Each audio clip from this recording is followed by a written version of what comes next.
Muy buenos días, ¿cómo estás? Disculpa, bueno, pues si me escuchan bien, te agradezco. Voy a ir compartiendo pantalla. Ya pueden ver, ¿verdad? Sí, creo que sí. Perfecto. Gracias. Bueno, pues mira, sí, muchísimas gracias a la Universidad de Palermo, al Centro de Investigaciones en Diseño.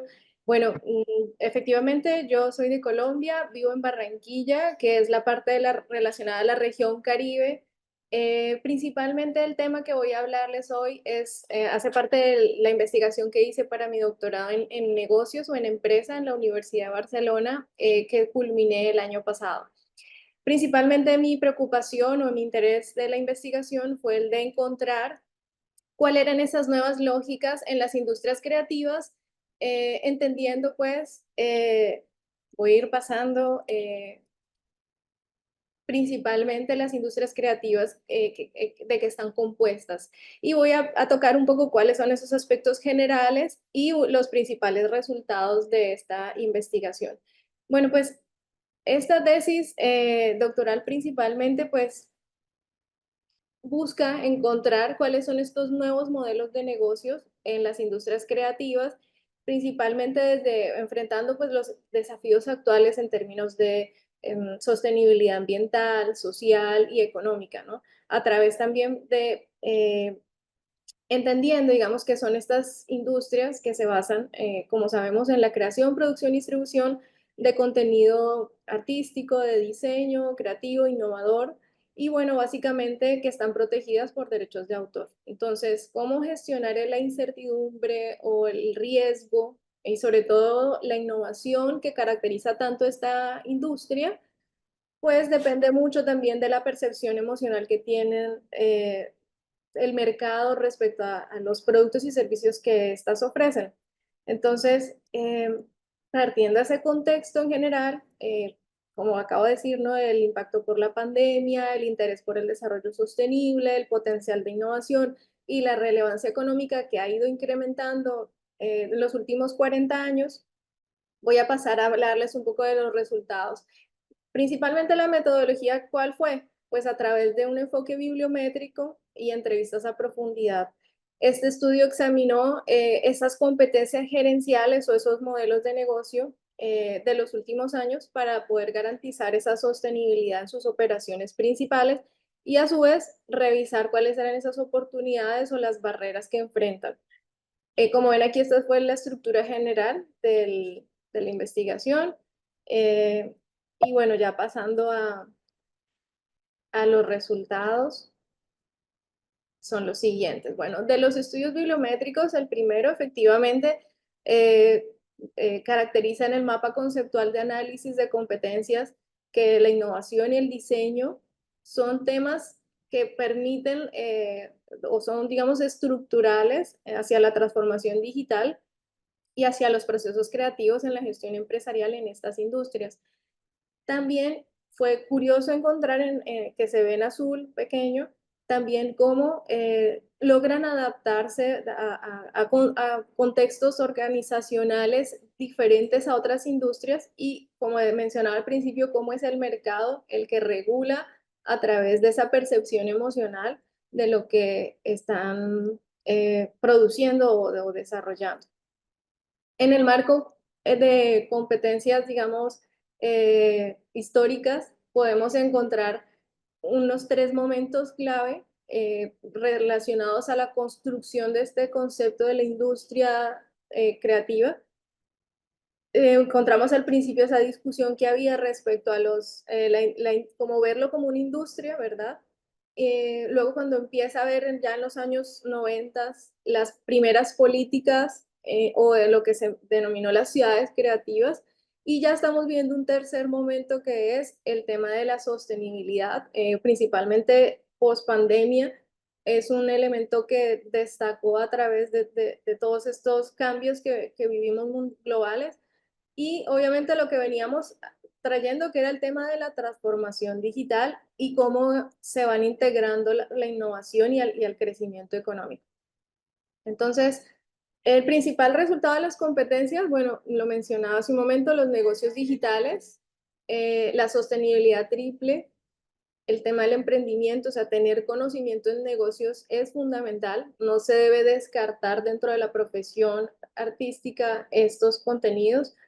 Es diseño sostenible, ¿no? Aquí menciono algunos autores que son como los principales relacionados a estos temas. Y bueno, otros temas que sí caracterizan mucho a la industria, que son la innovación disruptiva, la innovación abierta y pues la creatividad.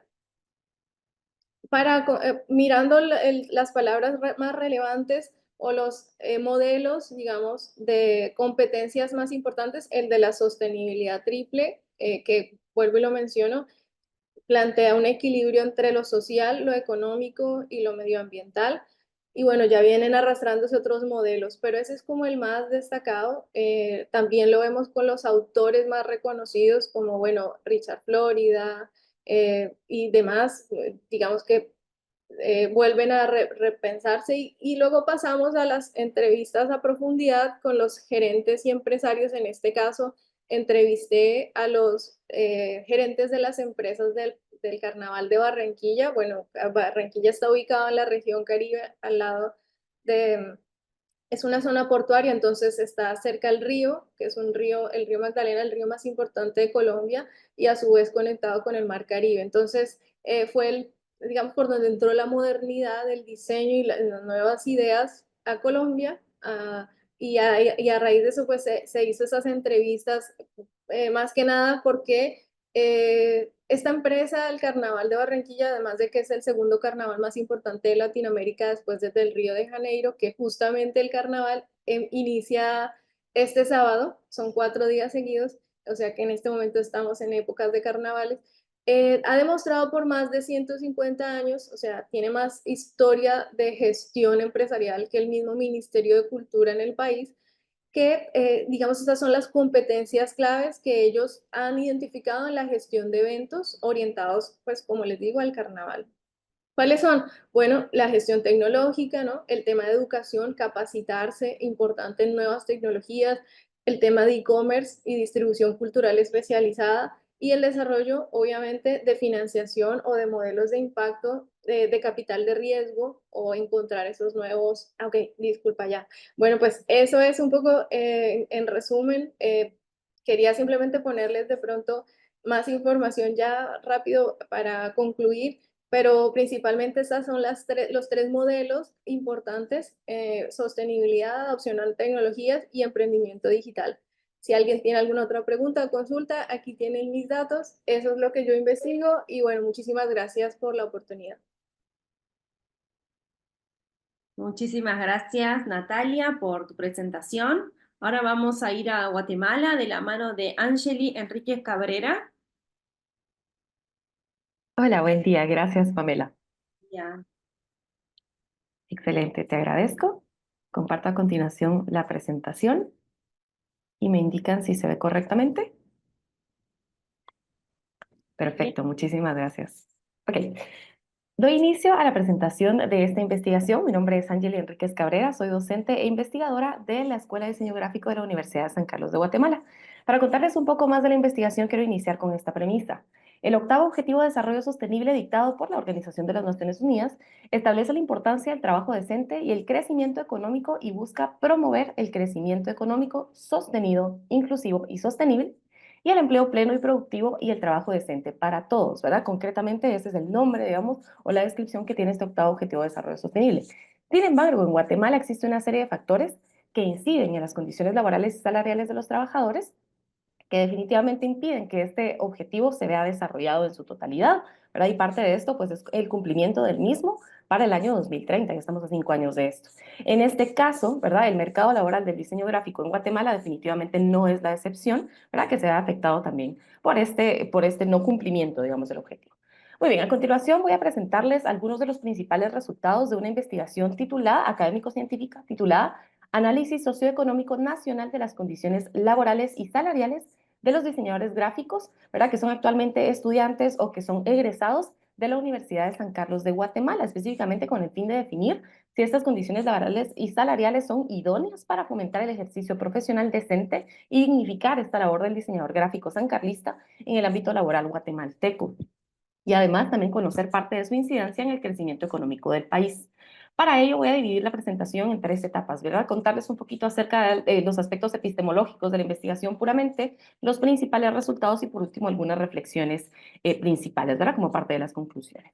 Los objetivos, por cuestiones de tiempo, nos vamos a centrar en el objetivo principal, ¿verdad? Que es promover las mejores condiciones de empleo para los estudiantes, trabajadores y egresados de la Escuela de Diseño Gráfico de la Universidad de San Carlos de Guatemala, que vale la pena mencionar, es la única universidad pública que tenemos en el país, a través del análisis socioeconómico nacional de las condiciones laborales y salariales para el desarrollo concreto del octavo objetivo de desarrollo sostenible para el trabajo decente y el crecimiento económico, concretamente del diseño gráfico como profesión.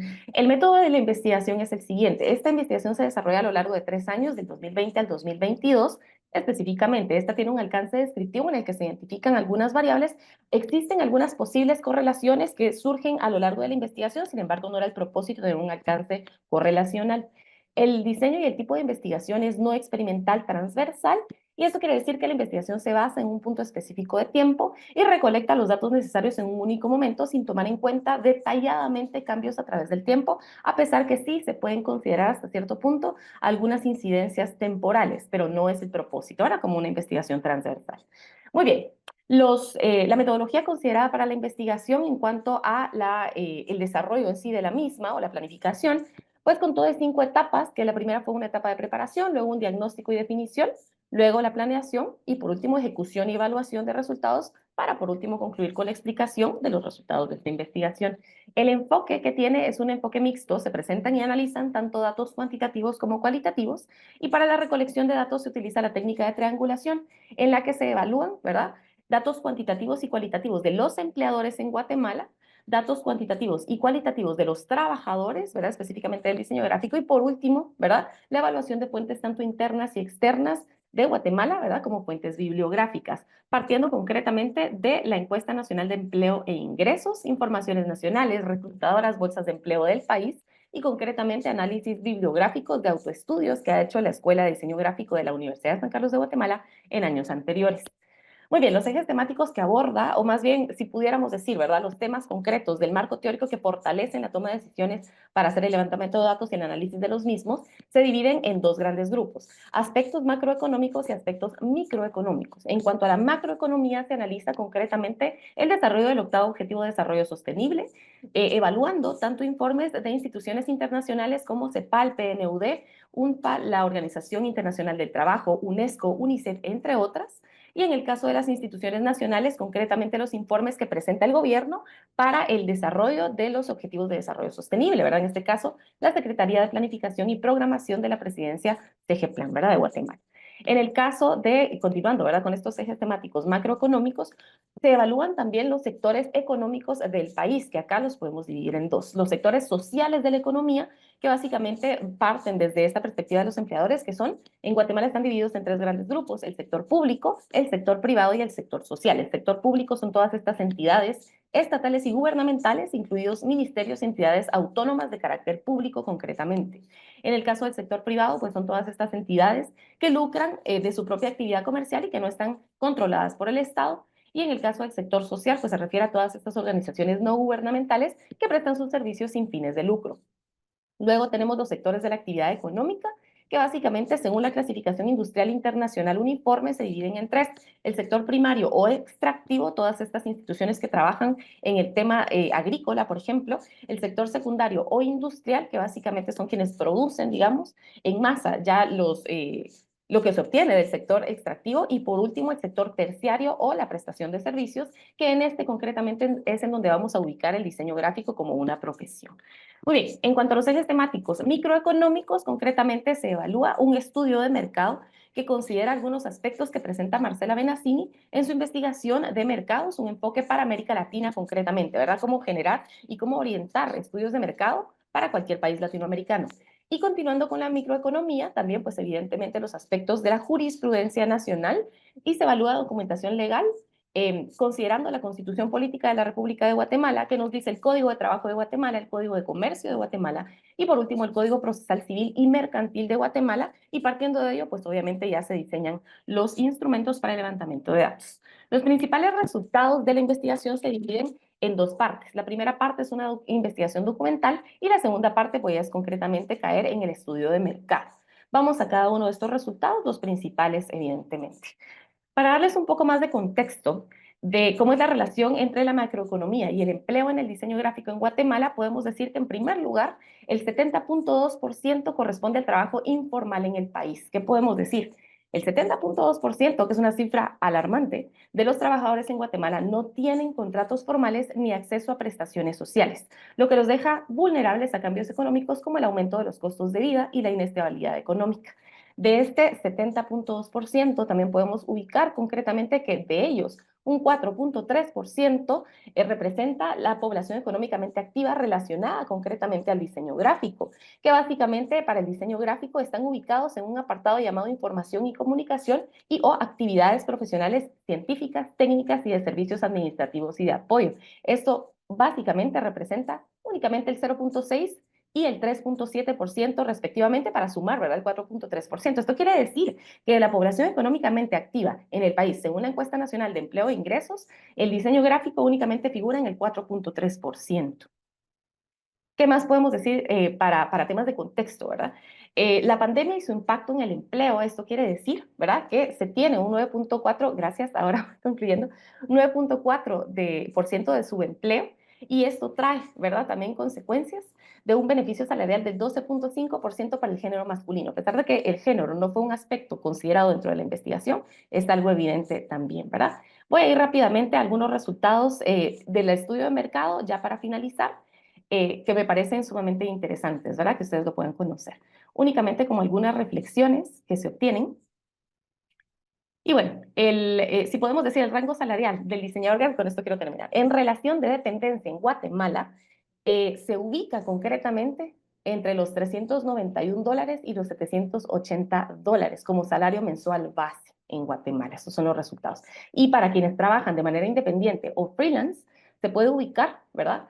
Entre un pago entre el 6.50 dólares y $13 por hora de trabajo según la experiencia que puedan tener. Por último, una reflexión, ¿verdad? Y algunas preguntas orientadoras, ¿verdad? Que a pesar de los desafíos como la informalidad laboral y la falta de un colegio profesional exclusivo en Guatemala que estudie, digamos, se ofrezca un marco claro para esto, este estudio, pues evidentemente nos da una idea de cómo está ubicado el diseño gráfico como profesión en el país. Y por último, unas preguntas orientadoras, que es el propósito también de la investigación, generar diálogo. ¿Qué estrategias podrían implementarse para mejorar la formalización del empleo en el diseño gráfico y cómo afecta la tecnología y el cambio digital en la estabilidad laboral de los diseñadores gráficos en Guatemala? No se consideró el tema de la inteligencia artificial, pero esto, imagínense, a futuro posiblemente tenga mayores incidencias en nuestra labor. Muchísimas gracias. Muchísimas gracias por la presentación. Vamos a continuar ahora desde Costa Rica con Natalie Howell Flores. Muy bien, Natalie, ya estamos viendo tu pantalla. Gracias. Buenas tardes y buenos días, dependiendo de dónde estén. El diseño como estrategia empresarial, un análisis de su potencial más allá de la producción digital. Más de lo que me gustaría, el diseño tiene un rol muy limitado en las empresas. De fijo a los diseñadores presentes, les pasa que cuando entran a un restaurante no pueden evitar pensar que el menú está mal diseñado o que hay una puerta que abre para la dirección incorrecta. Eso hacemos los diseñadores. Nosotros inevitablemente vemos las cosas que no funcionan. Yo soy Natalie Howell Flores, soy ingeniera y diseñadora. A lo largo de la historia, el diseño ha sido una disciplina que integra creatividad y análisis para resolver problemas complejos. Hoy en día, en la mayoría de empresas, su papel se ha visto limitado a la producción digital, si es que hay diseñadores del todo. Los diseñadores somos de los pocos profesionales que quedan que somos más amplios, más generales, no necesariamente especializados en un tema. En un mundo lleno de especialistas, es difícil ver lo que hace el vecino y cómo puede mejorar para que el siguiente vecino lo haga mejor. Pasamos de pensadores en siglos pasados a ejecutores en el nuevo milenio. Y esa es una visión reduccionista y es una oportunidad perdida. El diseño tiene el potencial de ser un componente estratégico en la toma de decisiones empresariales, al permitirle a los equipos ver el problema de forma holística, que es una de mis partes favoritas del diseño, la capacidad de ver todo el bosque y no solo el árbol que tengo al frente. En esta presentación les voy a mostrar un resumen de mi análisis sobre cómo el diseño, en particular el diseño de experiencias, puede trascender la producción digital y convertirse en un motor estratégico dentro de las empresas. Este interés surge desde mi propia experiencia en una enorme empresa de retail donde dejé de diseñar productos y empecé a resolver problemas. Tenemos que volver a pensar en el diseño como un método de resolución de problemas. Las personas que estamos acá sabemos que el diseño no es solo una disciplina orientada a la estética o a la funcionalidad. Sabemos que es mucho más que eso. ¿Por qué tendemos a seguir promoviendo lo contrario? Consciente o inconscientemente. Estamos tan concentrados en sacar el siguiente wireframe, el siguiente prototipo, que estamos pasando por alto que los diseñadores somos inventores. Lo hemos normalizado, pero un diseñador es capaz de inventar una funcionalidad que antes no existía o ver un problema como nadie lo ha visto. Les voy a contar una pequeña anécdota. Llegan y me dicen que necesitan una interfaz porque están saliendo mal los precios en las tiendas, entonces el cliente que cree que cuesta 1.000 y cuando va a ir a la caja cuesta 2.000. Mi primera pregunta fue, ¿cada cuánto pasa esto? Me dicen algo así como 0,1% de las veces.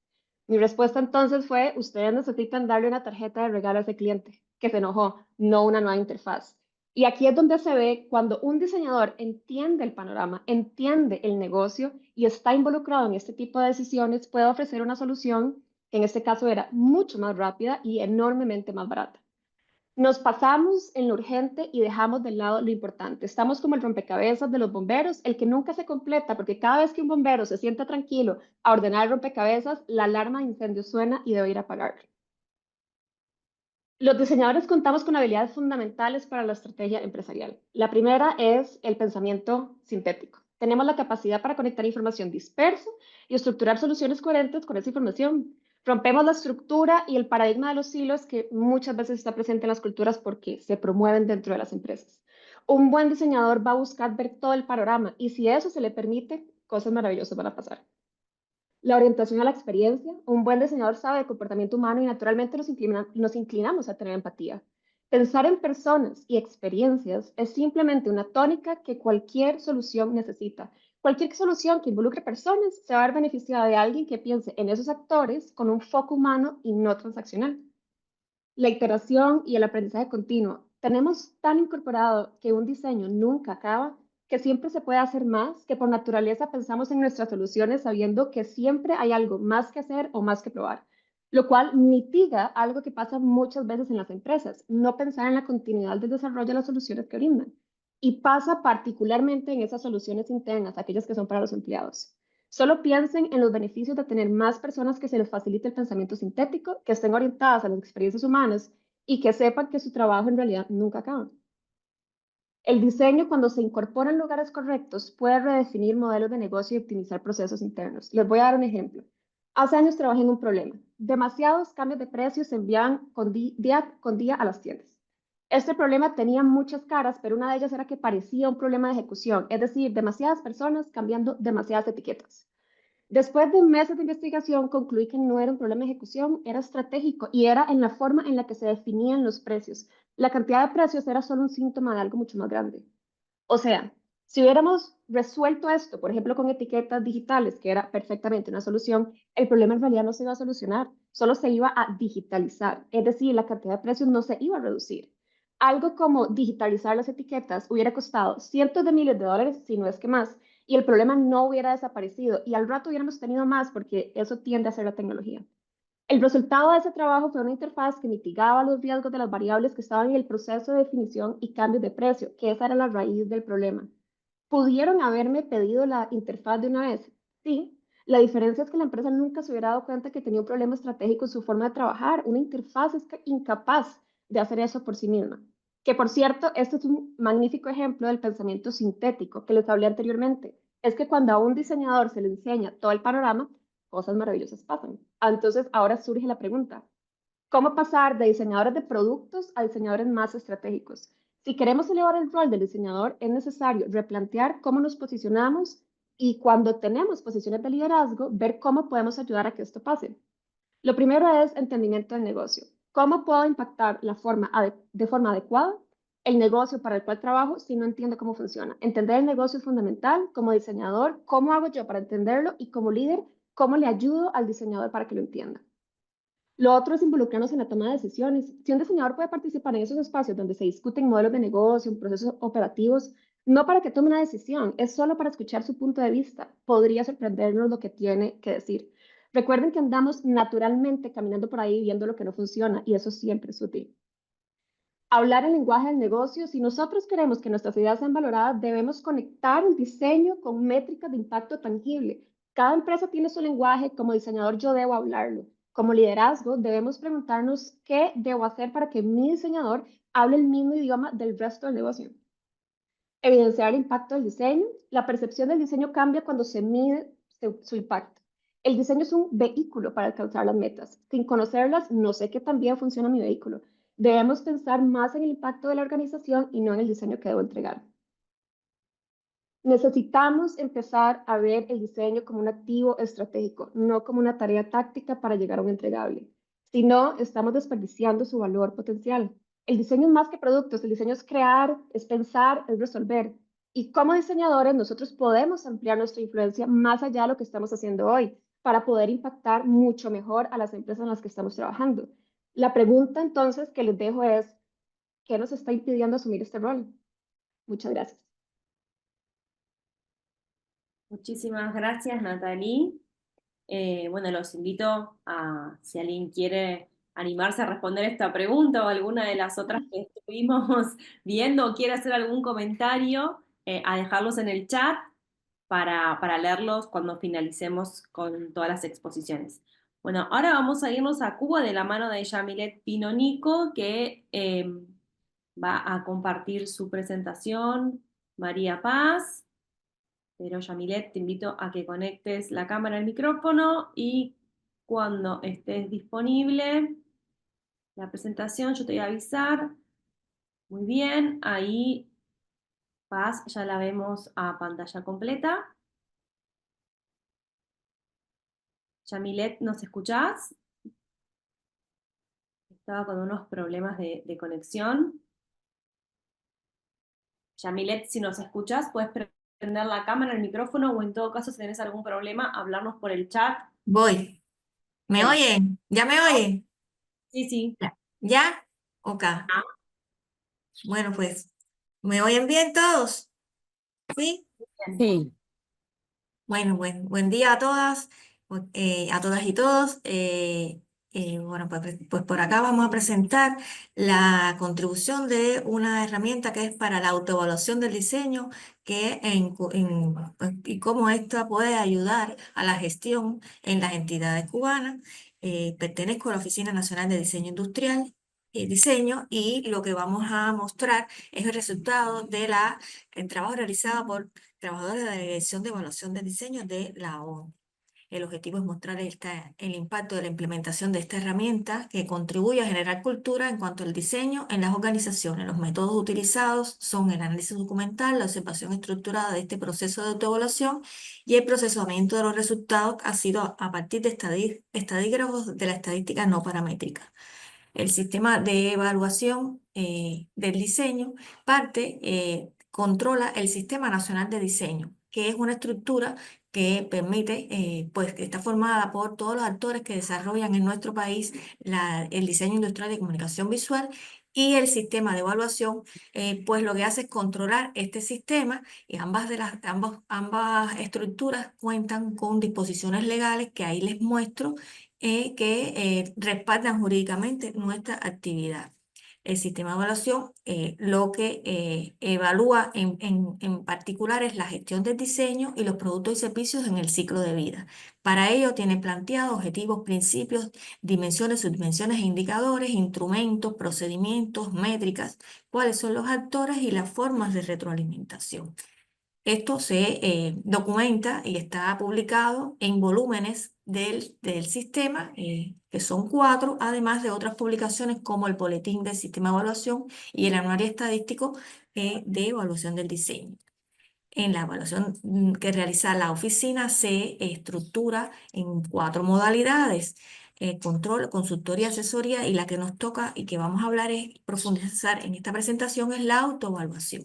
que consiste en un diagnóstico de un proceso realizado por los encargados en una organización, que no tienen que ser diseñadores, son personas que estén gestionando y dirigiendo y controlando el diseño a través de una herramienta. Esta autoevaluación la pueden hacer de manera intencional porque por la ONDI o de manera voluntaria. Si se hace de manera voluntaria, los interesados van a la resolución 66 del 2023 que está publicada en la Gaceta Oficial de Cuba y toman esta tabla que tiene indicadores para evaluar la gestión del diseño, el diseño industrial y de comunicación visual en total, parcial o nulo cumplimiento, o si consideran que no procede este indicador, pues lo marcan de esta manera.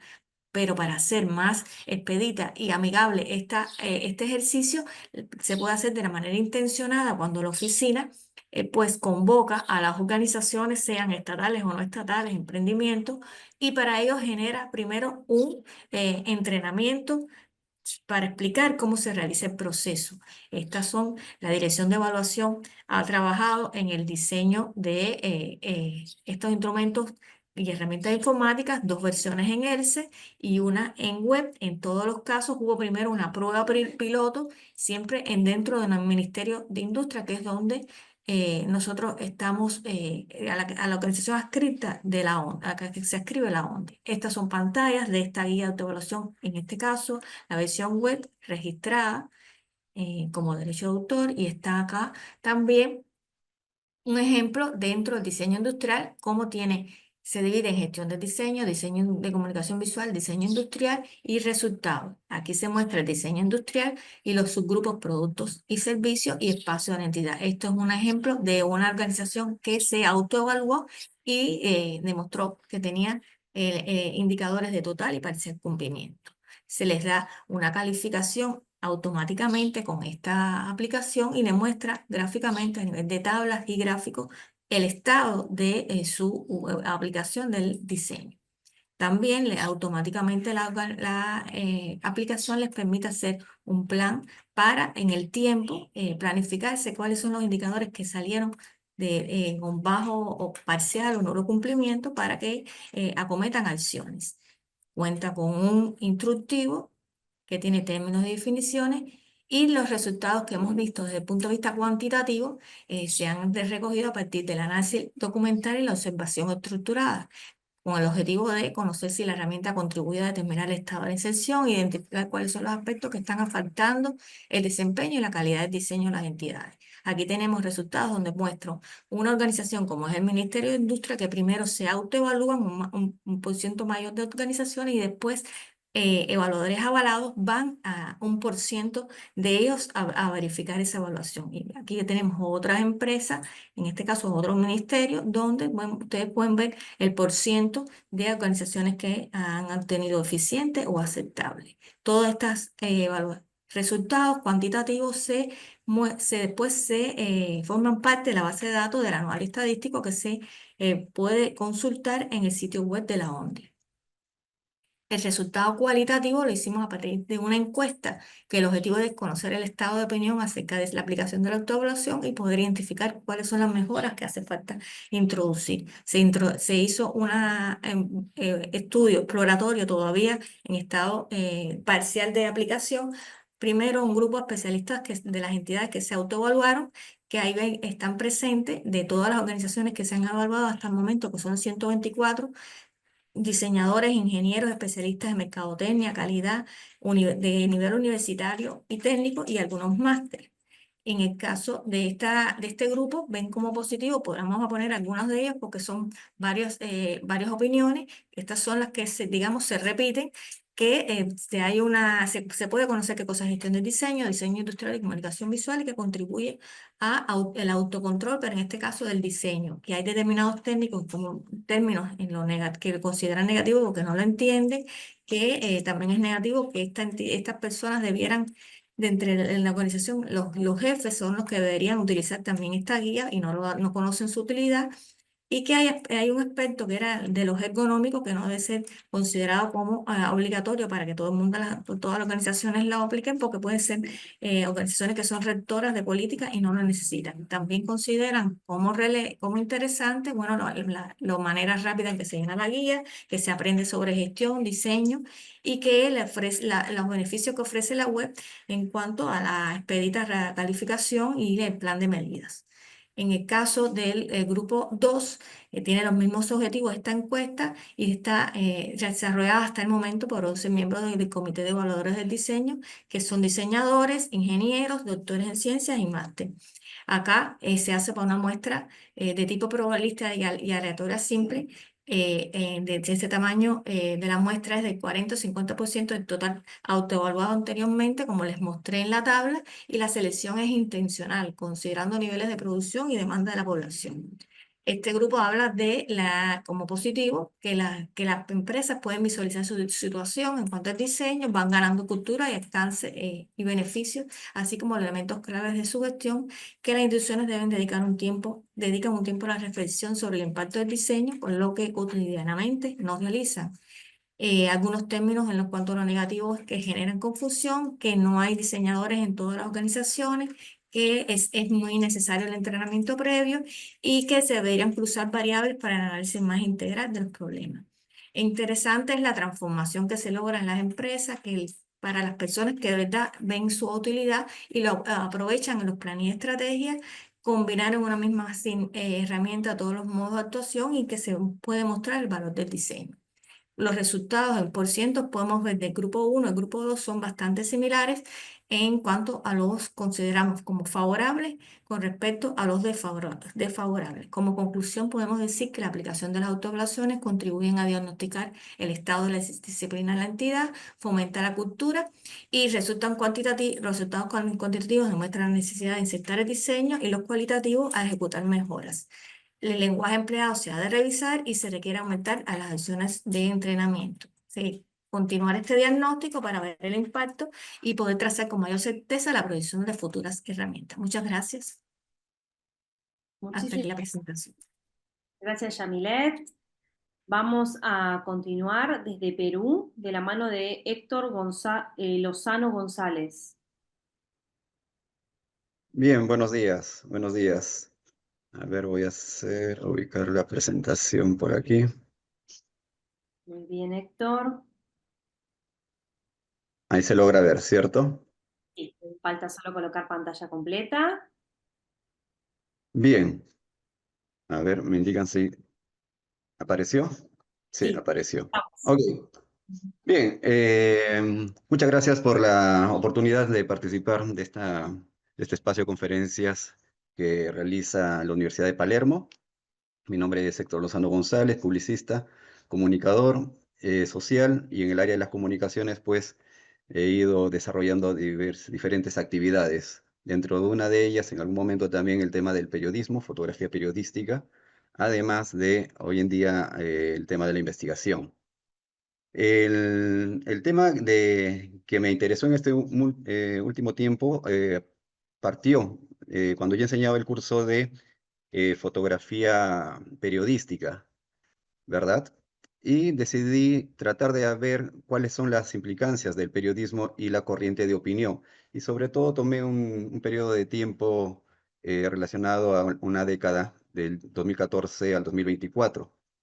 Y como ustedes conocen, no es una novedad que el periodismo influye en la corriente de opinión, ¿verdad? Eso es una constante desde que el ser humano busca información y desde quien provee información. Sin embargo, dentro del curso de fotografía periodística siempre estaba el tema del uso de la imagen como tal, ¿verdad? Y lo que la imagen dice hacia la persona, hacia el espectador o al lector. De ahí que nosotros tenemos las fotografías como tal y la polisemia de la fotografía en sí misma. Pero al mismo tiempo, cuando hablamos dentro de lo que es el ámbito de la prensa, también tenemos que la prensa manipula y crea y recrea la imagen de muchas maneras. Aparentemente, con la ilusión de informar, pero no se sabe si esa ilusión de informar se llega a dar. Y digo ilusión porque la información que se media a través del medio periodístico puede llegar de manera correcta, modificada o tratada, ¿verdad? Ya sea a través de ilustraciones incluso. En fin, en el caso de peruano, en esta última década, pues hemos tenido una álgida actividad política, ¿no? Partiendo desde lo que fue el descubrimiento de la corrupción de Odebrecht, ¿no? Que no solo ocurrió aquí en Perú, sino en muchos países de Latinoamérica, y que en el caso peruano, pues, evidenció que estaban muchos presidentes y actores políticos recibiendo coimas a lo largo del tiempo, ¿verdad? Esta información de Odebrecht, ¿verdad? De los presidentes que fueron investigados y que algunos de ellos se encuentran en proceso, algunos de ellos cumpliendo prisión ya efectiva, eh, llega llega a través de los medios de comunicación y la prensa y la opinión pública, ¿verdad? La corriente de opinión empieza a a tomar partido, principalmente sobre la indignación que sienten sobre la corrupción que se comete desde el poder. Bien, ahí uno de los factores principales que entran a tallar son la línea editorial. Nosotros, como sabemos, la línea editorial influye bastante en el tratamiento de la información periodística, desde que uno da un titular, desde el encabezado, si hablamos incluso desde la entrevista que se dan también en los sets de televisión. También esta forma de conducir de los periodistas también pueden, ¿verdad?, incidir en la opinión pública. El Perú, aparte de Odebrecht, también se vio envuelto en momentos álgidos, como el tema de los fenómenos del Niño. Estos de aquí representan unas imágenes del año 2017 principalmente. Vemos a PPK, vemos también aquí a Martín Vizcarra, que posteriormente fue presidente de la República y que hoy también está investigado y siguiendo procesos para poder posiblemente estar en cárcel más adelante. Esta fotografía que vemos aquí es una fotografía de mi ciudad, en el 2017, Trujillo, que en una semana tuvo la caída de 7 huaicos consecutivos, ¿no? Y atravesó toda la ciudad. En este caso tenemos aquí a Evangelina Chamorro, que fue una sobreviviente del huaico, fue arrastrada y ella salió dentro del lodo, tomando presencia, ¿no? Y convirtiéndose en ese momento como un símbolo de sobrevivencia sobre estas catástrofes que traen el fenómeno del Niño. En fin, toda esta información siempre va y la cubre la prensa como tal. Posteriormente, PPK también tuvo otra participación importante en el hecho de la reconstrucción con cambios a partir de lo que fue el fenómeno del Niño, pero también actos de corrección, pero también muy recordado por el indulto que le otorgó a Fujimori, en este caso Kenji Fujimori con su padre, que entró a la política con la intención de sacar a su padre y consiguió el indulto que le dio a PPK. Esto fue una movida política que principalmente trajo demasiada inestabilidad, ¿verdad? Luego Fujimori de indultado volvió a la cárcel un tiempo y finalmente volvió a salir. En fin, luego tenemos aquí a Vizcarra, que también cierra el Congreso de la República luego de la renuncia de PPK. Posteriormente nos cae lo que es la pandemia y a partir de la pandemia pues saltan a otras cosas como falta de oxígeno, mascarillas, vacunas, etcétera, que hacen y que la prensa pone en evidencia de manera pertinente, ¿verdad? Volvamos al tema de que la línea editorial tiene mucho que ver, ¿cierto? Algunos a favor, otros en contra, y la opinión pública siempre se divide o se logra polarizar. Tuvimos un vacuna gate, ¿verdad? Personas que se vacunaron de manera irregular. No es que nadie se debía vacunar, todos se debían vacunar, solo que no se dijo, ¿verdad? Y luego esto saltó a cerca de más de 400 personas que mientras las vacunas no estaban disponibles para las personas, ellos ya a través de Sinopharm ya se estaban vacunando. Luego Vizcarra, luego es vacado, ¿no? Posteriormente a ello, tuvimos el presidente de una semana, Merino, que trajo bastante eh, protestas sociales en la calle, salió bajo presión, sin embargo, pese a que le correspondía por ser presidente del Congreso, ser presidente del Perú, pero finalmente no estuvo de acuerdo la prensa ni la sociedad civil, finalmente renuncia, hubieron muertos que se le indilgaron a raíz de ello. Luego viene Sagasti, después de la semana de Merino. Sagasti fue un presidente de transición que también tuvo sus propios problemas, como toda persona que dirige un país, etcétera. Posteriormente a ello, pasamos por Pedro Castillo. De Pedro Castillo también un manejo bastante irregular acerca de la gobernabilidad en el país, quien finalmente recibió bastantes protestas sociales también en la calle, gente que estaba a favor de Castillo, gente que estaba en contra de Castillo y en el medio de la prensa informando, ¿verdad? Informando. Hasta este momento ya estábamos en pandemia y también empezaban a surgir espacios de prensa alternativa también, que empiezan a tomar presencia ya no al margen de los medios tradicionales que nosotros veníamos teniendo, ¿verdad? Cada vez más muchas de las personas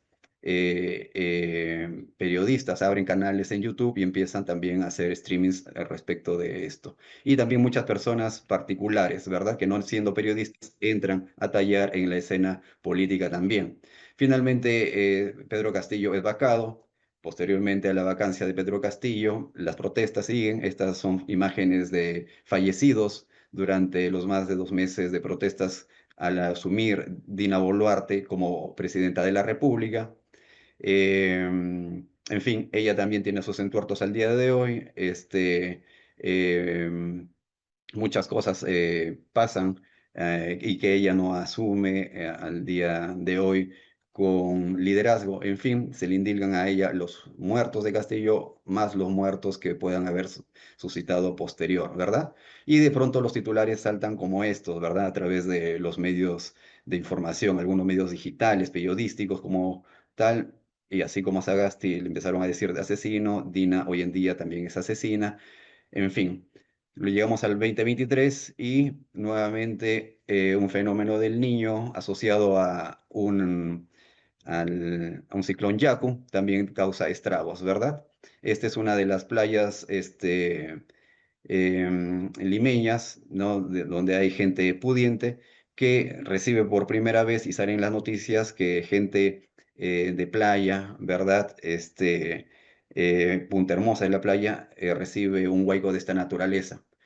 Y al mismo tiempo, las personas de estas playas, ¿no? De clase A, B, que se supone de alto estrato social alto, empiezan también a transmitir sobre lo que ellos estaban padeciendo. De pronto, otros medios periodísticos, como es el caso el Libero, recoge lo que encuentra en redes sociales y lo empiezan a postear. Y aquí sucede un fenómeno súper curioso también. Muchas personas que ven que la gente de clase alta está pasando por circunstancias difíciles, empiezan a sentirse eh, ajusticiadas o vengadas, porque lo normal es que mucha gente que está en situación de pobreza o escasez, ¿verdad? Donde el gobierno no llega a cumplir su función y que le golpeen en esta ocasión a gente de clase alta, pues empiezan a, a hacer TikToks y memes, en fin, ¿no? Y esas noticias también empiezan a difundirse por redes sociales, ¿no? Aquí ya estamos en el momento en que, bueno, esto es como quedó esa playa en Lima, posterior de los huaicos que trajo el ciclón Yaku. este, hace ver de que la información y la corriente de opinión ya no le pertenece necesariamente a los medios de prensa, ¿verdad? Ya no le pertenece a los medios de prensa. De pronto nos encontramos con un montón de streamers, ¿verdad?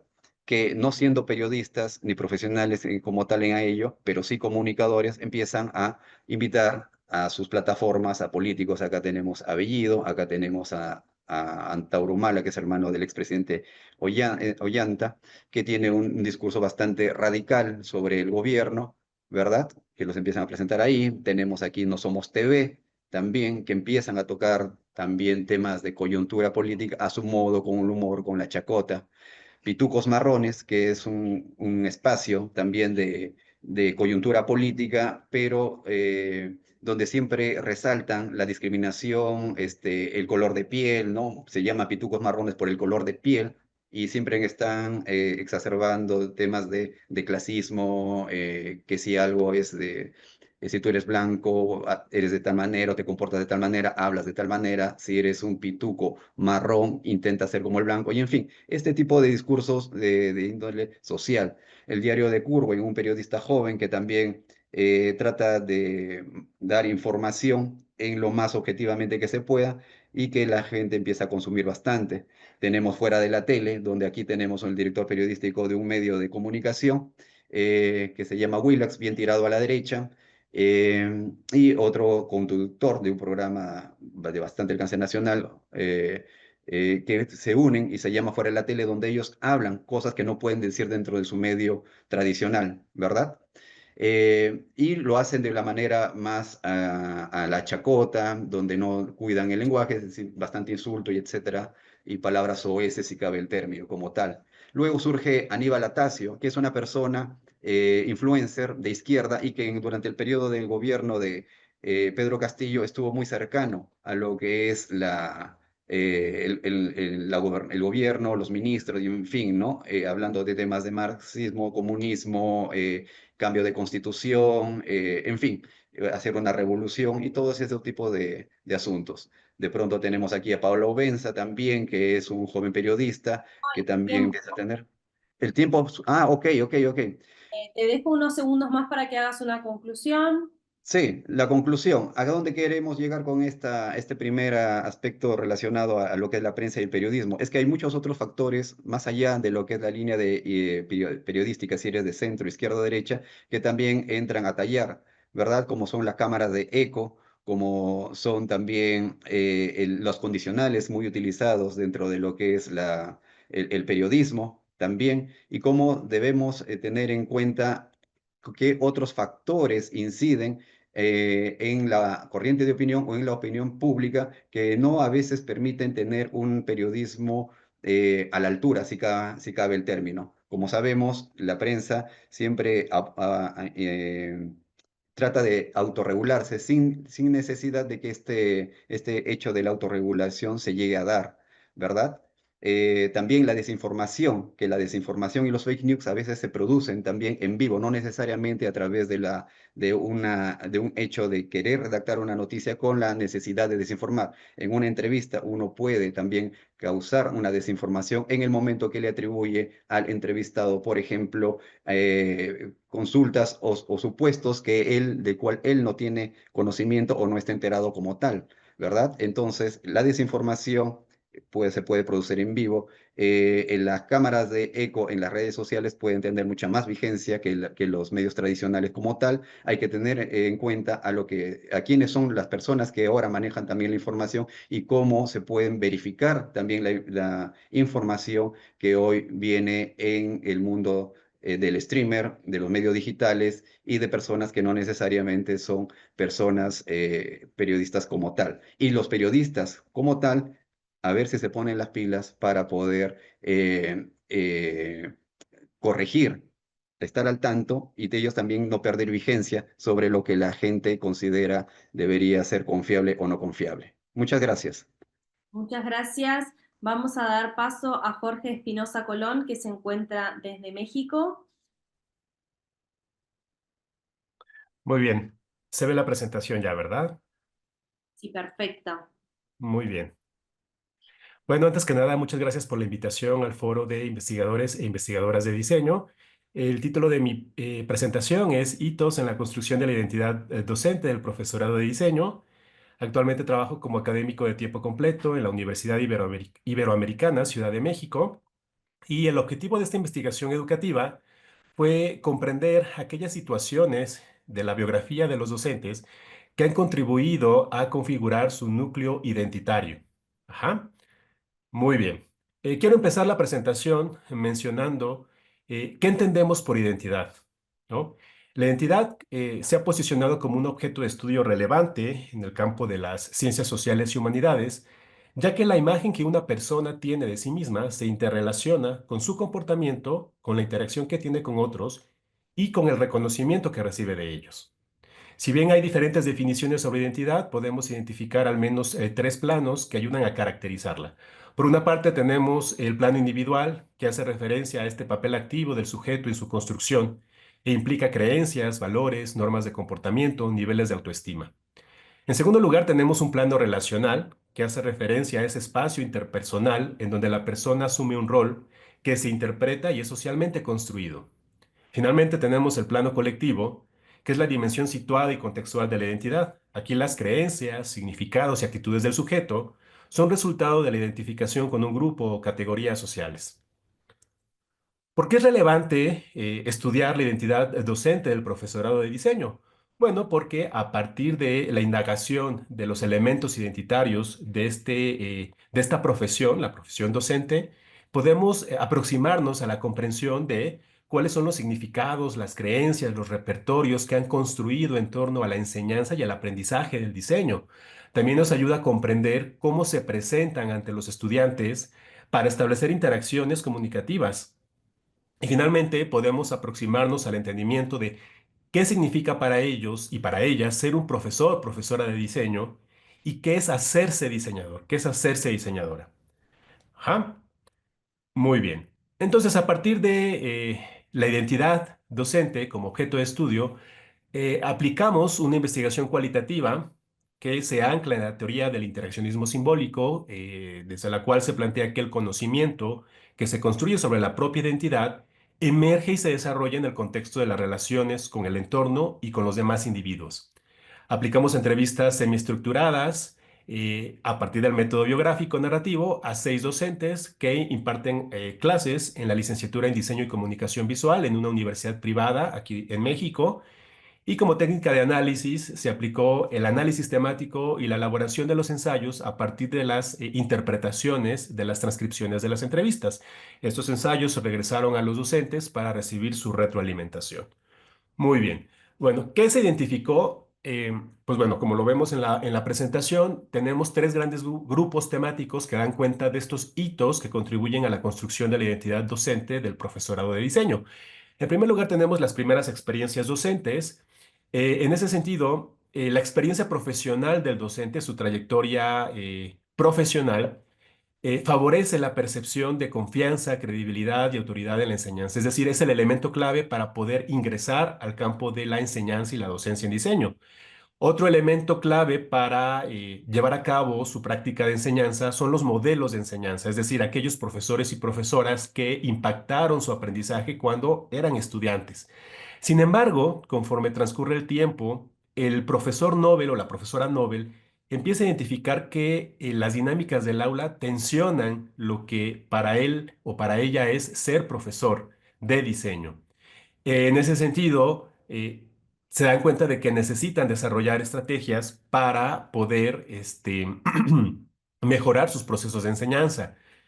Otro hito interesante en la conformación de la identidad de los docentes bueno, es este tema del aprendizaje en comunidades de práctica, y es que al participar en cursos de actualización docente pueden implicarse en una cultura de prácticas, es decir, empiezan a reconocer buenas prácticas de otros profesores, de otras profesoras, empiezan a incorporar repertorios de estrategias para enseñar, para poder traducir ese conocimiento profesional a un conocimiento por aprender.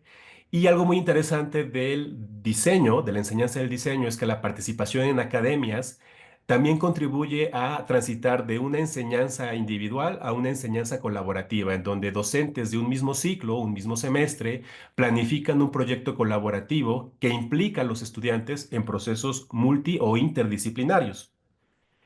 Finalmente tenemos otro grupo temático que es la tensión entre proyectos empresariales y sociales. Y es que al ser una universidad privada en la que se realizó el estudio, hay una tendencia por realizar proyectos profesionales. Sin embargo, aquellos profesores, profesoras que tienen experiencia en proyectos sociales motivan el desarrollo de este tipo de proyectos en la enseñanza. Aquí se identificó que un elemento intermedio o un elemento o un punto de encuentro son los proyectos relacionados con la responsabilidad social empresarial, en donde si bien es cierto que se trabaja con una empresa, el proyecto que se desarrolla está vinculado a un ámbito social, a la retribución social de la empresa. Ajá. Entonces lo que podemos ver es que a partir de estos 3 hitos, hay más, aquí solamente presento estos 3 que son los más relevantes, podemos identificar cambios en la concepción que tiene el docente de la enseñanza y del aprendizaje del diseño. Como lo podemos ver en esta diapositiva, aquel docente Nobel, principiante, entiende la enseñanza del diseño como la orientación en proyectos empresariales, donde su experiencia profesional es el elemento clave para orientar al estudiante respecto al uso de técnicas, procedimientos de expresión, entre otros aspectos, ¿no? Y en el profesor Nobel, la entrega de una maqueta o prototipo es considerado de gran relevancia. Sin embargo, conforme transcurren los años y se van conformando nuevas experiencias de enseñanza, los docentes transitan a una concepción diferente, ¿no? Sobre la enseñanza y el aprendizaje del diseño. Para un profesor ya más experto en esa práctica, enseñar diseño es un proceso colaborativo que implica planificación colegiada para definir diferentes tipos de proyectos, no solamente empresariales, y sobre todo definir aspectos de la secuencia didáctica, ¿no? Qué enseñar, cómo favorecer el aprender a aprender del estudiante. Y se transita de evaluar resultados a evaluar resultados y procesos, además. Finalmente, algo que no se desarrolló en la presentación por cuestiones de tiempo es que la irrupción de nuevas tecnologías como la inteligencia artificial o los grandes modelos de lenguaje plantean en el profesorado reflexiones acerca de estas habilidades que son requeridas para hacerse diseñador o diseñadora, ¿no? Identifican que el pensamiento crítico, las habilidades de comunicación interpersonal, estas habilidades y competencias para resolver problemas desde perspectivas sistémicas y complejas son relevantes, son importantes en el aprendizaje del diseño. Ajá. Y bueno, ¿qué se deriva como recomendaciones a partir de esta investigación? Pues seguir favoreciendo en el profesorado la participación en comunidades de práctica. Aquí surge precisamente un tema relevante que es el cuidado del profesorado, es decir, preguntarnos si nuestras instituciones nos ofrecen espacios para que compartamos buenas prácticas con nuestros colegas, para que reflexionemos sobre nuestra práctica de enseñanza y para que sigamos fortaleciendo y construyendo la identidad docente. Y bueno, con esta diapositiva termino y agradezco mucho su atención. Muchísimas gracias, Jorge, por tu exposición. Vamos a continuar ahora junto a Carmen Pérez Cardona, que está con su equipo. Está Javier Augusto Romero Cuelar también y Camilo Andrés Andrade Ojeda. Muy bien. Hola, ya vamos a compartir cómo han estado. Muchas gracias. Bien, déjame contar que se encuentran desde Colombia, ¿no? Sí, estamos en este momento en Colombia. Voy a poner pantalla completa. Bien, yo te aviso cuando se vea. Perfecto. Voy a apagar acá para que no quedemos ahí montadas las dos. Todos. Ahí se ve. Bueno, aquí se ve, bueno. Muchísimas gracias a la Universidad de Palermo, al foro y a la red de investigación de investigadores que permite la socialización de los avances de investigación. Esta investigación que nosotros desarrollamos, el profesor Javier Romero, Camilo Andrade y yo, Carmen Pérez, la desarrollamos desde el año anterior y se llama Laboratorio de Gestión de Propiedad Industrial de la Universidad Nacional Abierta de Distancia. Somos docentes de la universidad. Voy a quitar esto de aquí para poder ver mejor. Bueno. Y lo que vamos a presentar hoy es la implementación del GILAB, de ese laboratorio virtual para apoyo técnico en la propiedad industrial para los emprendedores. Ay, no me avanzó. Vamos a ver. Listo. ¿Cuál es el propósito que teníamos dentro del proceso de investigación? Crear ese laboratorio para emprendedores en propiedad industrial con el fin de asesorarlos en el diseño de la marca y poder llevar ese diseño de marca hasta la solicitud de registro ante la Superintendencia de Industria y Comercio. ¿Sí me escuchan bien? Sí, se escucha muy bien. Bueno, perfecto. ¿Cuál fue el proceso que nosotros desarrollamos en la investigación? Primero, lograr pues primero hicimos un estado del arte de los laboratorios, planteamos el proyecto de investigación y para poder ingresar, para que los estudiantes ingresaran o emprendedores ingresaran al proceso de diseño y análisis de la marca, tendríamos un proceso, establecimos una dinámica que era la inscripción de los emprendedores, analizar los emprendimientos, los logos, cómo era la empresa, qué estaban desarrollando, hacer una capacitación en la clasificación MISA para no tener elementos de riesgo frente al registro de la marca, diseño del modelo del registro de la solicitud, solicitar por medio del micrositio a la universidad el acompañamiento, entregar el modelo, corregir los escritos del micrositio que creamos, hacer el lanzamiento y dar pues como esa apertura al micrositio. Entonces hicimos el levantamiento de la información lanzamos la propuesta para que se nos inscribieran los emprendedores, seleccionamos los emprendedores, dentro de los emprendedores tenemos 6 emprendedores, teníamos un límite del recurso para 6 emprendedores, entonces tenemos uno que es arte y expresión y ambiente, otro que es venta de café tostado, tiendas Yedar, que es una joyería, enfermería de corazón, montaña picnic y la corporación de gente investigando, transformando e innovando en Colombia. Estos emprendedores nos hicieron la presentación de sus marcas y a partir de eso empezamos a hacer como la orientación frente a los logos y los nombres que tenían. Aquí encontramos, por ejemplo, que enfermería de corazón es un elemento que se repite mucho dentro de las, digamos que de la clasificación NISA, y al repetirse mucho vamos a tener como problemas frente al registro que se pueda llegar a lograr ante la Superintendencia de Industria y Comercio. Después de lograr el registro de los emprendedores, realizamos unos pasos para ingresar a la plataforma, al micrositio y poder solicitar el servicio de acompañamiento para el registro de la marca. Entonces, tener claro el correo de cómo se iban a comunicar con nosotros, el cuerpo del mensaje que debía decir, una descripción detallada del nombre del emprendimiento, el tipo de empresa, cómo es el servicio que ellos hacen, todos los bocetos de marca, el nombre, la tipografía, todo lo que teníamos como información clave para poder hacer como el acompañamiento, el contacto y enviar la solicitud a el GLAB, al laboratorio. Después de tener como todo el micrositio, entonces enviamos todas las solicitudes para que la universidad nos abriera el micrositio dentro de la plataforma que tiene la universidad.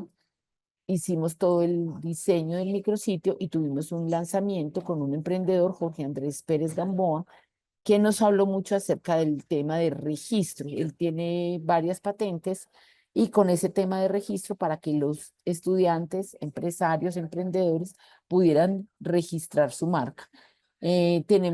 Existen muchos emprendedores que no conocen acerca del tema de la propiedad industrial y acerca de los registros de marca y muchas veces tienen nombres que se repiten y no llegan a tener el mercado que deberían tener o el reconocimiento a nivel comercial. Entonces, por eso es importante como tal el GLAB. Hicimos el lanzamiento del laboratorio y del GLAB y vamos a ingresar a la plataforma que creamos. Me dicen, por favor, si se ve. Sí, se está viendo muy bien. Bueno, entonces entramos a la Universidad Nacional Abierta de Distancia, es una universidad acreditada en alta calidad, y aquí encontramos toda la información del laboratorio. El laboratorio de gestión y propiedad industrial en este momento pues se está abriendo a muchas más, digamos que, opciones. Es el laboratorio de apoyo técnico, estamos ubicados en distintas regiones a nivel de Colombia. Estamos ubicados en la zona sur, en la zona centro-sur. La zona sur está mi compañero Javier. En la zona centro-sur está nuestro compañero Camilo. Y en la zona occidente estoy yo, que es todo el eje cafetero, el occidente Medellín y Armenia, Manizales. Y bueno, estamos adscritos a un grupo de investigación. Estos somos nosotros los integrantes y los servicios que prestamos dentro de la plataforma. todo el acompañamiento en el diseño de la marca, cómo mejorar las condiciones de la tipografía, de la iconografía, cómo generar una selección correcta y acompañar este proceso, cómo acompañar el registro ante la SIC, ante la Superintendencia de Industria y Comercio en Colombia, para poder hacer el registro de marca y que tenga una protección legal exclusiva sobre el nombre, el logotipo o cualquier signo distintivo, para garantizar ese diseño, digamos que exclusivo en el mercado, y evitar que terceros puedan utilizar la marca. Bueno, aquí se da pues todo el acompañamiento en el paso a paso para la verificación de la disponibilidad. Se revisa que el nombre no tenga, por ejemplo, alguna similitud con otro nombre, o que la imagen o el logotipo no esté similar a otros, porque entonces ahí empezamos a tener como conflictos de registro para proteger legalmente la marca. Hacemos los talleres de diseño y estos son resultados de algunos diseños que se hicieron, el antes y el después. Y bueno, estos son los pasos de la solicitud, cómo se envía la solicitud. Me voy a salir de aquí. Y estos son nuestros datos de contacto: Carmen Adriana Pérez, Javier y Camilo. Muchísimas gracias. Muchísimas gracias, Carmen. Vamos a dar paso a Valeria Scalice, que está desde Argentina, que es nuestra anteúltima expositora del día de hoy. Nuevamente los invitamos a dejar alguna pregunta o comentario en el chat. Y ya vemos ahí la presentación, Valeria. Cuando quieras puedes iniciar. Bueno, ahí se ve bien. Se ve muy bien. Bueno, buenos días a todos. Mi nombre es Valeria y bueno, lejos de ser una especialista en inteligencia artificial, me interesa abordar este tema de investigación y bueno, y esta inquietud surge más que nada de la necesidad de entender ¿sí? Un poco cómo esta herramienta empieza a influir o a intervenir en el mercado editorial, que es mi especialidad y también mi tema de investigación de tesis. Obviamente lo que tratamos de investigar, yo abordé este tema como un tema paralelo, con lo cual la investigación la tomé de fuentes ya generadas. Perdón. Y lo que, bueno, estamos tratando de ver desde esta investigación, disculpen, estoy un poco mal de la garganta, es ver qué retos y qué oportunidades sí nos permite abordar ¿sí? esta nueva tecnología que está tan en auge. Nos preguntamos entonces, a la hora de empezar a investigar, cuáles son los roles que se pueden reemplazar de manera más fácil, si esta nueva inteligencia, si esta herramienta puede generar contenidos originales, de impacto y novedosos, y cómo es la mirada de los profesionales un poco en base a investigaciones previas que ya hay hechas de gente que trabaja dentro de la industria. Les comento acá, les cuento la fuente sobre la cual estuve investigando. Esta fuente es un proyecto de Proyecto 451, es una investigación muy seria que se hizo el año pasado. Llegó a 735 personas del área y con un alcance en diferentes países y en un periodo relativamente cercano. Más allá de que, como se puede observar, la gente entrevistada que participó de la investigación es de todas las áreas editoriales, yo traté de hacer como un marco, un anclaje en lo que es el diseño gráfico, mi especialidad, y la ilustración, como para empezar un poquito a acotar esta investigación.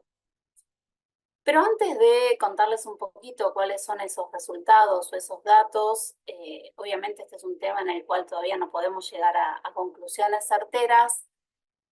Quise experimentar yo desde tomar 2 libros y ver cómo estas inteligencias o estas herramientas ¿sí? podían empezar a mí a ayudarme desde lo profesional, con los cuales les cuento brevemente lo que hice. ¿sí? Acá, bueno, seguramente todos conocen, tomé el libro Los No Lugares de Auger, y estas son las 3 tapas que tiene hasta hoy en día la edición. Y empecé a interactuar con la inteligencia artificial, pidiéndole en principio un poco a ver cómo me podía resumir el contenido, cómo me podía tirar los temas claves.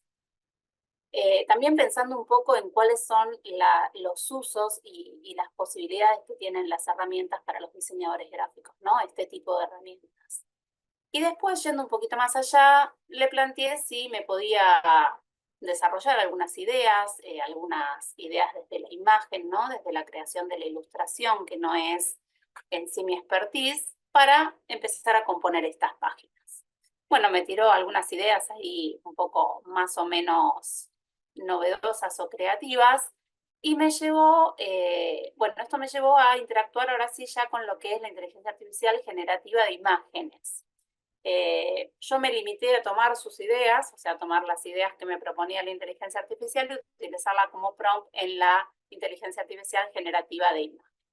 Usé, como vieron adelante, Photoshop, la versión beta nueva.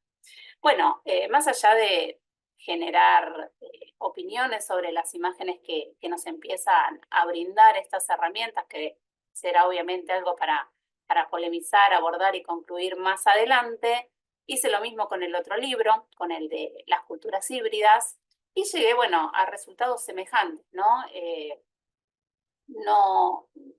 No noto, no encuentro, sí, como una cuestión así como o muy creativa o muy profesional, sí una ayuda desde los mensajes que brinda, pero bueno, me empiezan a aparecer o acá a surgir algunas cuestiones de por qué las paletas de colores, y empiezo como a cuestionar y en esta experimentación que vamos haciendo de esta nueva herramienta, empiezan a surgir también como docente algunas cuestiones a tener en cuenta y comentar hacia nuestros alumnos.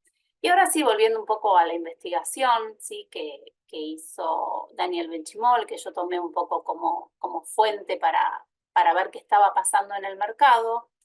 Voy con algunos datos breves, no quiero profundizar en esto porque la realidad es que son muchos números y quizás no terminan diciéndonos demasiado hoy en día, pero más que nada lo que se evaluó, lo que se está tratando de entender desde estas nuevas herramientas, es considerar si generalmente la inteligencia artificial va a generar un cambio radical en lo que es la industria del libro.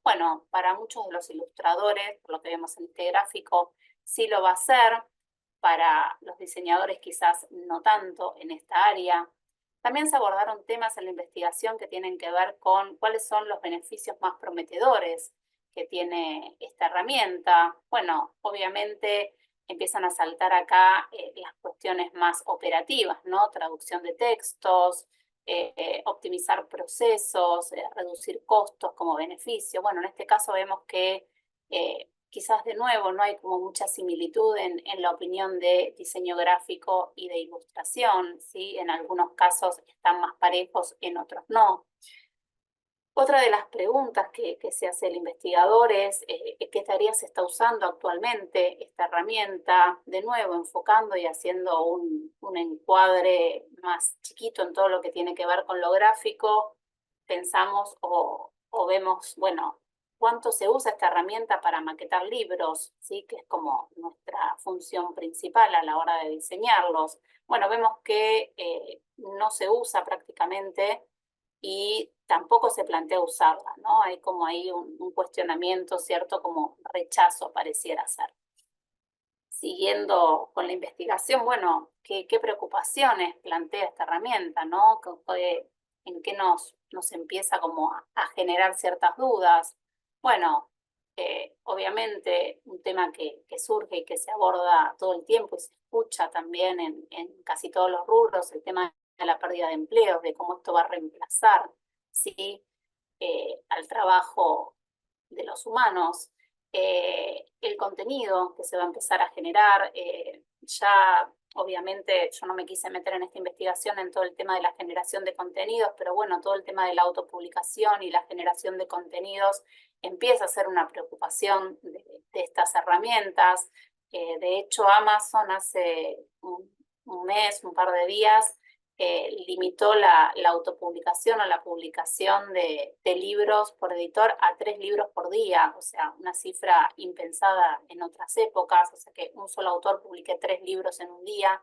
Bueno, esto se debe a que con este tipo de herramientas uno puede hacer 8, 10, 20, 50 libros por día y podría publicarlos si quiere. Pero bueno, obviamente ahí empiezan sí a aparecer estas cuestiones de originalidad de contenidos, de sesgos, de creatividad y de otro montón de temas, desde la creación del texto y obviamente desde el diseño y la ilustración. Y como última de las preguntas que abordé, después si quieren, estaba en la presentación el link a la página del proyecto, que es súper interesante, y si les interesa el tema, les sugiero que la aborden por completo. Bueno, como última pregunta, y un poco también para llegar a la conclusión o a las posibles conjeturas que sacamos de esto, tiene que ver, bueno, con si la adopción ¿sí? de la inteligencia artificial es inevitable. Bueno, pareciera ser que están más de acuerdo con esta premisa los diseñadores gráficos que los ilustradores, pero bueno, en ninguna de las respuestas, como verán, es contundente el cierre. Bueno, como les decía, no podemos concluir, no podemos llegar a conclusiones, sí empezar a encontrar algunas situaciones comunes en el área del diseño que tienen que ver con un escenario de incertidumbre, con miradas opuestas y divididas frente al uso de la herramienta y a las ventajas que tiene. Un desafío a ser mejores profesionales, actualizarnos, estar en constante desarrollo y, como les decía hace un ratito, un miedo a la pérdida de empleos. La realidad es que esto sabemos que está apenas comenzando, pero los indicios sí que empiezan a marcar esta transformación y la incidencia de la inteligencia artificial en todos los eslabones de la cadena ¿sí? del diseño editorial. Por mi parte, quiero pensar todavía que es una oportunidad ¿sí? que va a asegurar el futuro de la publicación de libros en todos los formatos que conocemos hoy y que pueden llegar a aparecer. Y como último, quizás los dejo pensando, preguntándose qué vamos o qué podemos hacer con esta herramienta tan potente como a su vez también potencialmente limitante para nosotros. Así que bueno, muchas gracias. Muchísimas gracias, Valeria. Ahora sí vamos a dar paso a Erika Rivera Gutiérrez, que está desde México. Erika se encuentra junto a Alejandro Higuera Cimbrón y Claudia Gabriela Vélez Chavarría. Sí, gracias, Pamela. Muy bien, te escuchamos.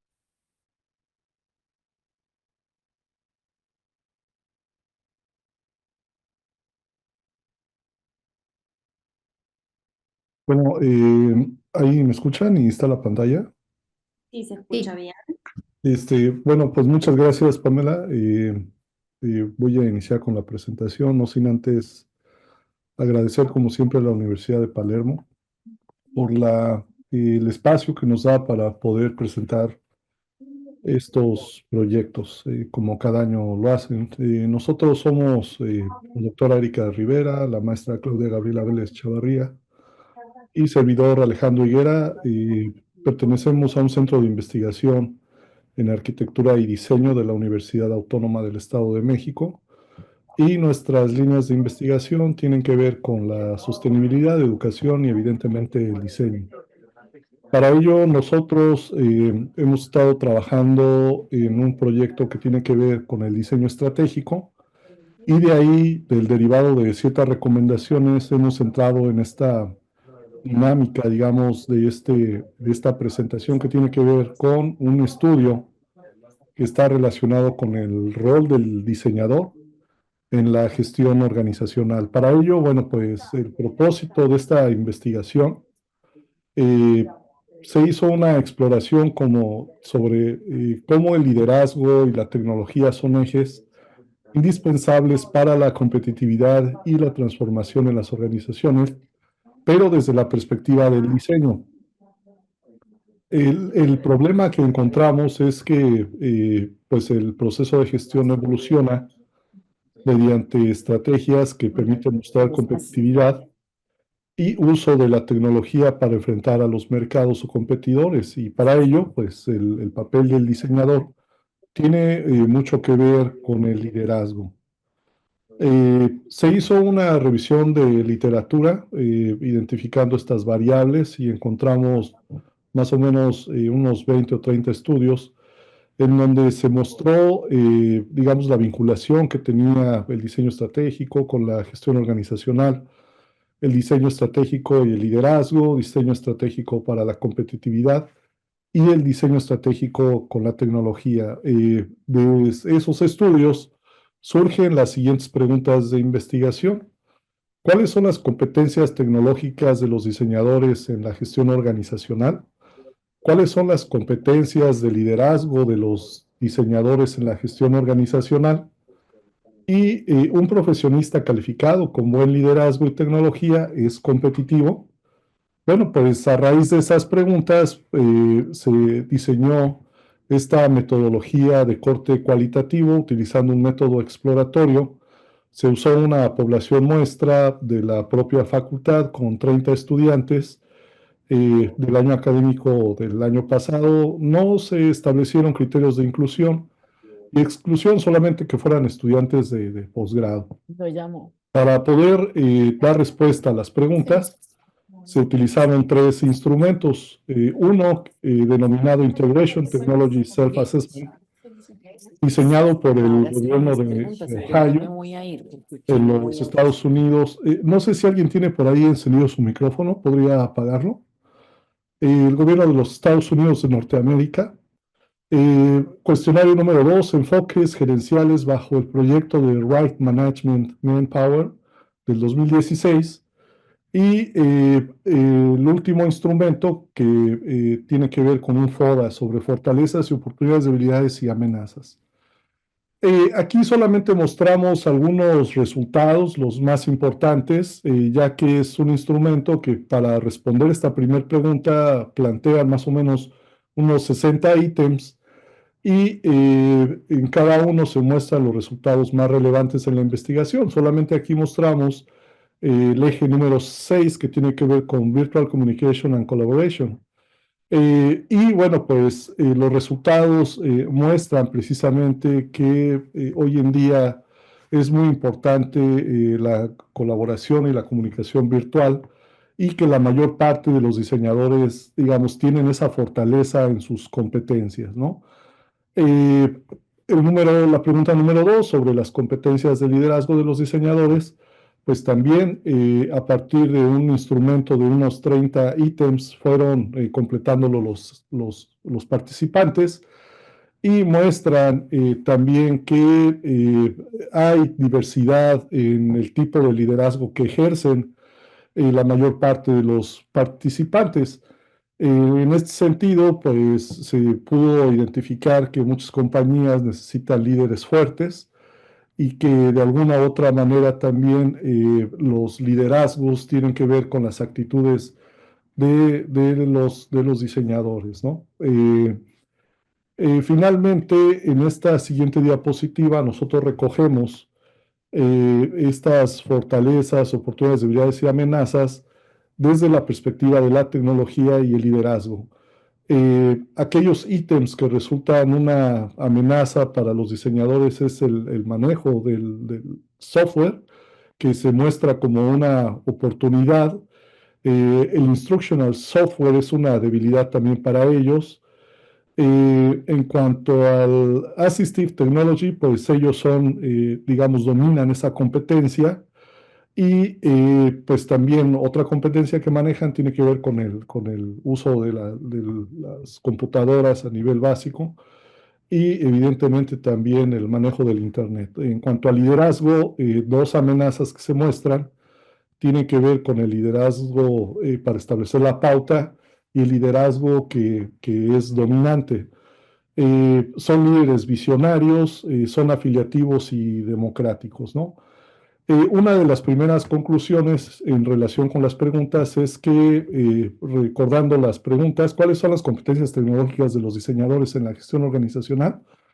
Los datos muestran que son sujetos con competencias dinámicas para la comunicación y colaboración virtual. Hay oportunidades para el manejo de tecnología para poder ser más efectivos. La pregunta número 2, ¿cuáles son las competencias de liderazgo de los diseñadores? Pues requieren todavía tener más competencias de liderazgos. Los datos mostraron que el tipo de liderazgo que manejan es el visionario, coach orientador, afiliativo, democrático y dominador. El liderazgo visionario es un concepto adecuado a la dinámica de la tecnología, pues nosotros consideramos que quien domina esos ejes es más competitivo, ¿no? Un profesionista, la pregunta número 3, que está mejor calificado con buen manejo de liderazgo y tecnología, es más competitivo. El hecho de que manejen software relacionado con la tecnología los hace competitivos. Además, agregar el asunto de la inteligencia artificial, como ya se dijo, y el manejo del Internet de las cosas. En suma, recordando que la primera conclusión sostiene que una ventaja competitiva de los diseñadores es el manejo de programas software, sistemas LMS y la inteligencia artificial. Una segunda eh, conclusión es que el liderazgo visionario es un perfil que se puede combinar con otros estilos de liderazgo, coach orientador, democrático y afiliativo. Y finalmente, la tercera conclusión es que un profesionista del diseño que esté calificado con un buen manejo de liderazgo y tecnología es mucho más competitivo.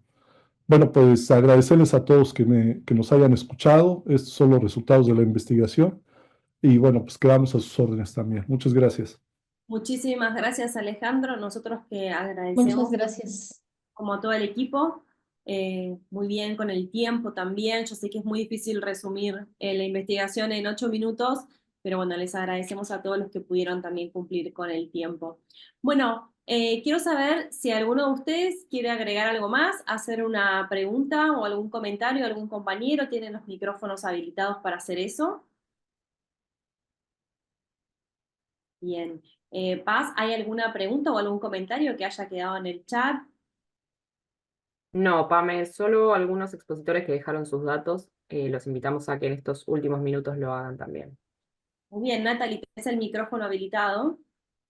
Gracias. Me encantaría, perdón si no recuerdo el nombre, la compañera que expuso sobre el diseño editorial y AI. Me encantaría saber si tenés tu investigación en algún lugar publicado, porque está muy interesante y quisiera ver un poquito más.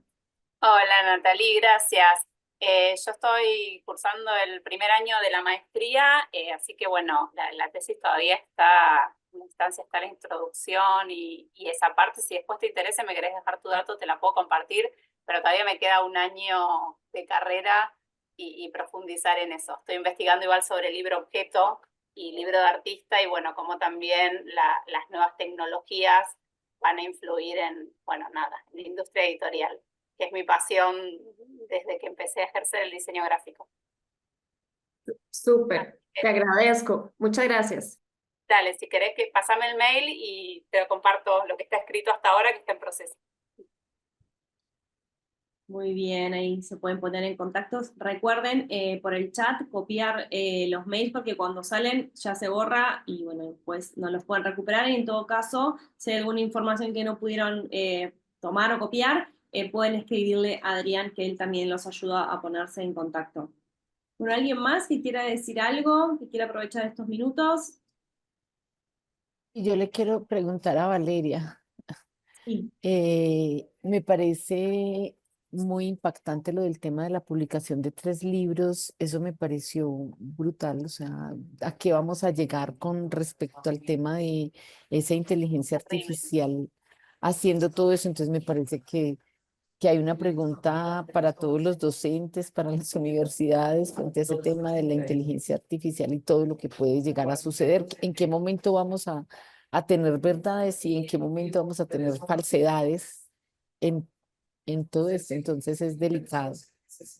No Mira, sé si ha reflexionado sobre eso.